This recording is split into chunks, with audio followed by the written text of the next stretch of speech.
Joining me as always, my friend and colleague, Dr. Orphe Divounguy, who is a PhD economist and maybe one of the just coolest people that I know who nerds out, around math related things as a core to his being, at least his work being.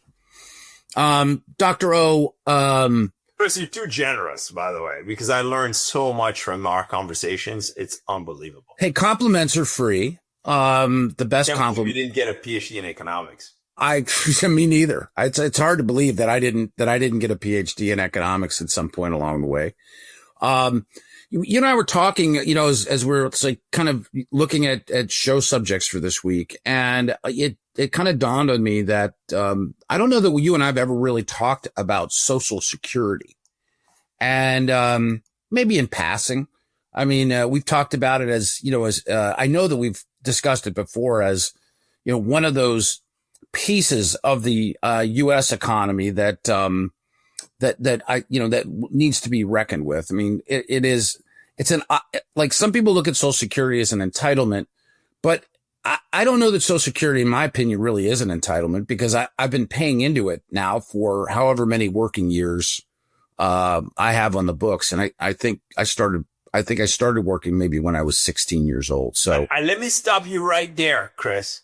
You haven't paid into anything. I've been paying into it. You haven't. I've been contributing. I'm paying into it. I've been paying into it. I know, but that's the problem. Everybody thinks that they're like saving something. They're paying into. Oh, I never said the word saving. I just said I've been paying into it. I didn't say that I was.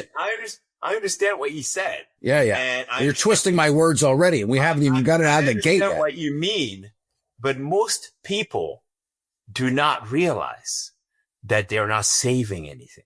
Yeah, I get that. Let's talk about that. Right? That what they're paying is not actually going into some sort of big pool that's growing with interest for them to collect later. Yes, that's becoming painfully obvious as Social Security is maybe on target to run out. I've seen a couple of different estimates. I think 2032, which might time out with my retirement, would be, I think they call that Murphy's Law, right?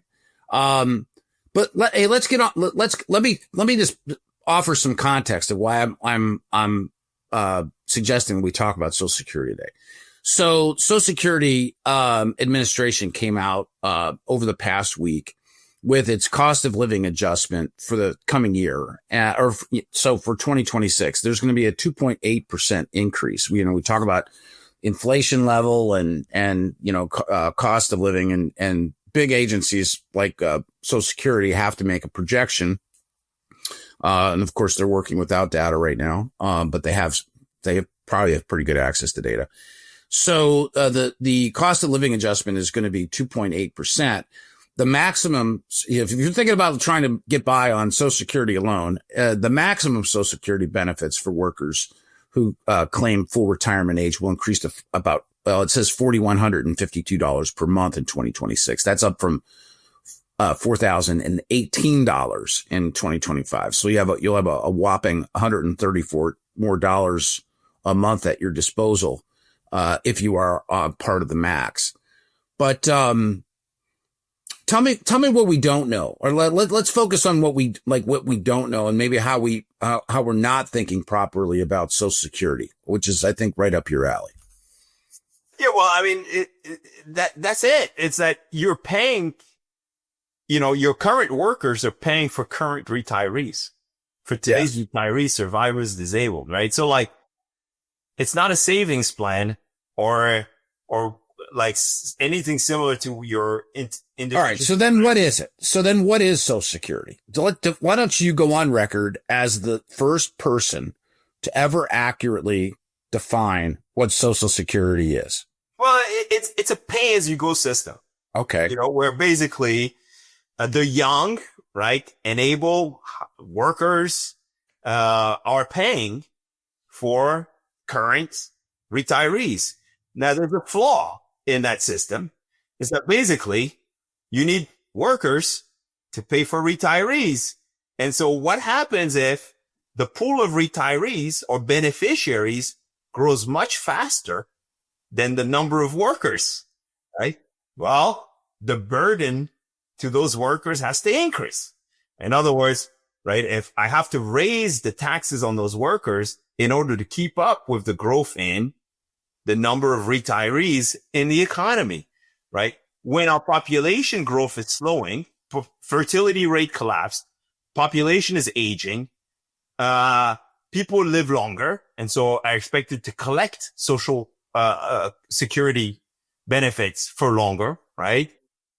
But what does that mean? Well, that means that the worker to beneficiary ratio is shrinking. And so in order to keep financing this massive pool of people who are retired and who are living longer, we're going to eventually have to raise taxes, right, on those workers or force them to work longer, right? And so that's the only way to keep the system going. So let me just tell you why this is a big problem. Well, number one, $250 billion deficit as of 2025, expected to grow into the trillions in the next decade, right? That's the deficit today. There's already a deficit today, right? And then when you have policies that, discourage, family formation and fertility, right? Because maybe the cost of childcare is too elevated and people can't have more and more children like they used to, right? When you have policies that restrict immigration, the flow of workers, young, able workers coming into the U.S., right? That's also a problem. And so we have to, if we're going to keep Social Security solvent, or at least make it solvent, we have to think about policies that not only encourage family formation, and basically grow our workforce, right? And so anything that does the opposite is going to make this problem even worse. Well, Social Security has been around for 90 years, right? I mean, Franklin Delano Roosevelt was not the architect of this. This is actually borrowed from a German program that was established, in the late, 1800s, right? But we've had 90 years of the Social Security, administration, or, its predecessor, whatever it might have been called back then. I don't want to be wrong. I'll be generic instead. But this was adopted in 1935. Yeah. I mean, what's gone wrong here? I mean, this is look, in 1945, you had about 42 workers per beneficiary. Okay. Right. Right. You had way more people working than you had beneficiaries. In 2023, that number was down to 2.7 workers per beneficiary.